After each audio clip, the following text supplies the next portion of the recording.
dear brothers and sisters. Once more, we greet each other a Happy Easter. Happy Easter po sa inyong lahat. Today, we celebrate a lot of things. More than and in par with celebrating these festivities, we also pray as we celebrate. We are now on the fourth week of Easter. The fourth Sunday of Easter is always a time for us to pray to the Lord of the harvest, as it is Good Shepherd Sunday. At nagdadasal po tayo para sa mga kabataan, kababaihan, na harinawa ay tumugon sa tawag ng Diyos na maging pari tulad namin o maging relihiyoso o relihiyosa. No?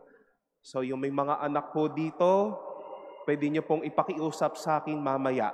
No? Baka naman. No? Para dami-dami po ang ating mga pari at mga religious.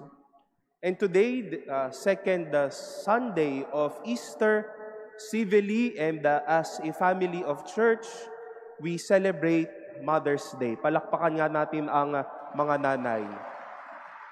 Happy Mother's Day po sa inyong lahat.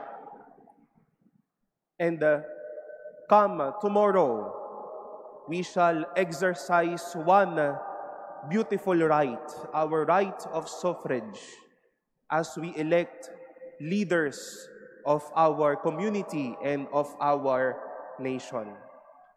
And if we are to see priests and religious, mothers, and these civil leaders, both national and civil, hindi ho ba't ang mga bagay na ito ay buhay, pagpapastol, o buhay ng isang mabuting pastol?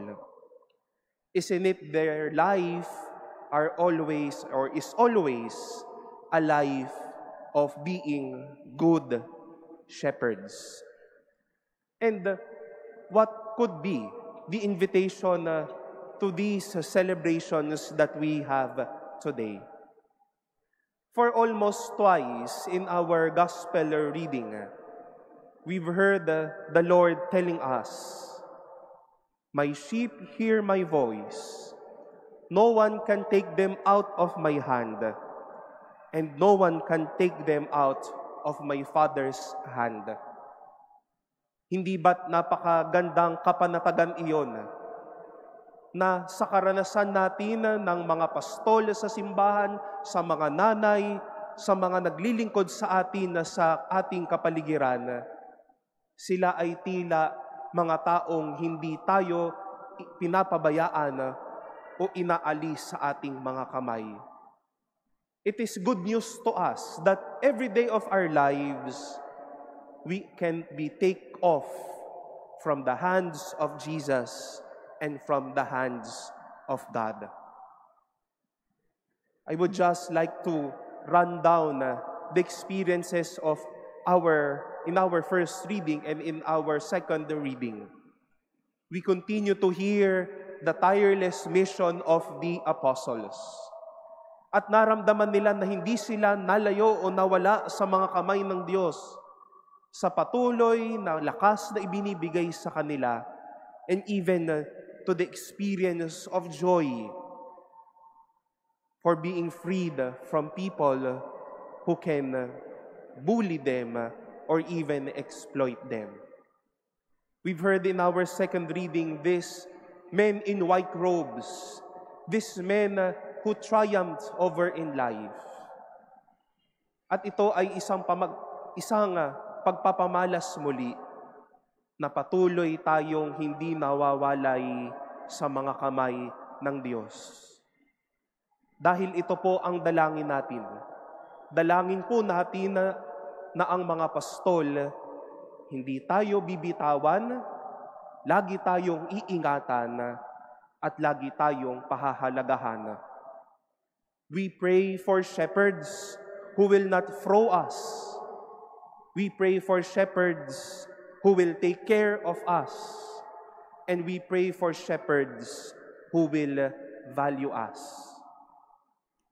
Dahil napakadali pong gamitin ang pagiging pastol ng simbahan, ang pagiging magulang, ang pagiging nanay o tatay, bilang pinuno ng isang komunidad o ng isang bansa, para bitawan ang tao, para hindi tayo ingatan at para hindi tayo pahalagahan.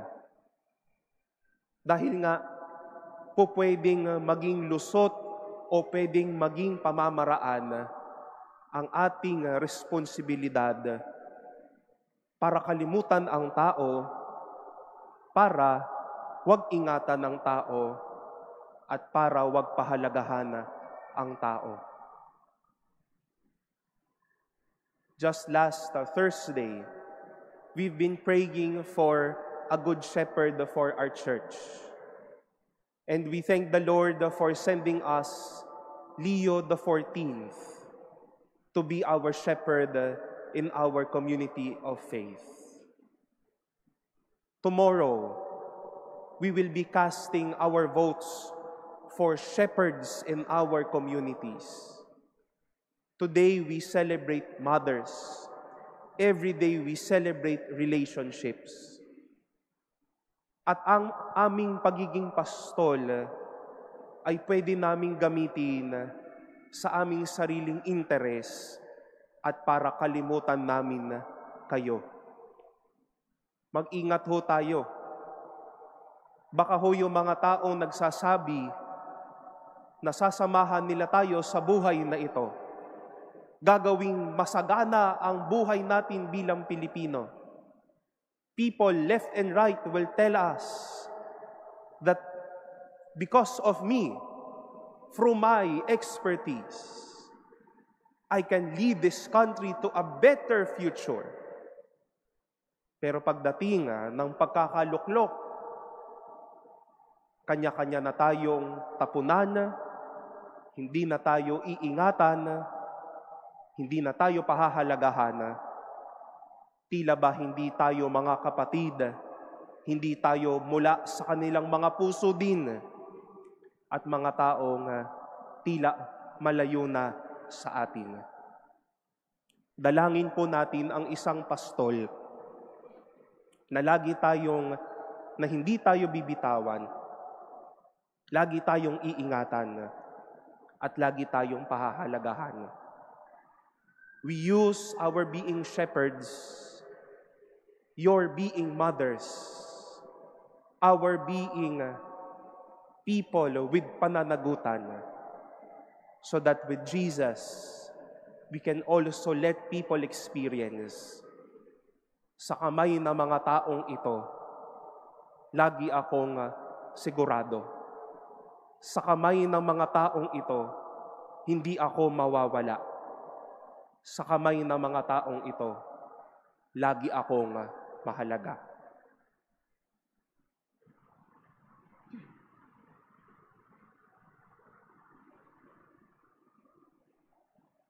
Please stand. We now profess our faith. I believe in God, The Father Almighty,